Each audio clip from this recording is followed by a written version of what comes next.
Mana hozir Xumondagi shaxsga nisbatan apellyatsiya tartibida sud jarayonlarida ishtirok etish uchun Toshkent shahar sudiga yetib kelganmiz. Himoyamdagi shaxsga Jinoyat kodeksining 131-moddasi bo'yicha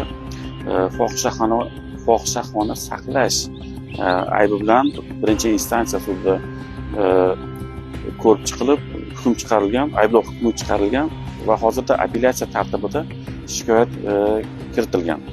Men himoyamdagi shaxs mehmonxona ishchisi bo'lgan, oddiy ishchisi bo'lgan va kelgan mehmonlarni rasmiylashtirib qabul qilgan va xonalar ajratgan.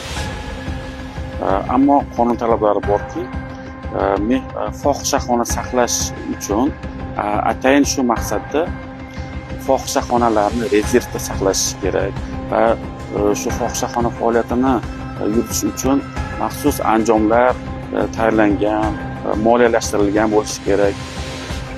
Oldindan shu maqsadda joylar tanlangan bo'lishi kerak. Ammo bugungi kunda bu bo'yicha fohishaxonani saqlash jinoyatini oldini olish bo'yicha tadbirlar o'tkazilyapti-yu, ammo tadbirlar yuzaki o'tkazilyapti va uyushtirilyapti. Va bu bo'yicha tergov harakatlari ham, sudlar ham deyarli yuzaki o'tkazilyapti.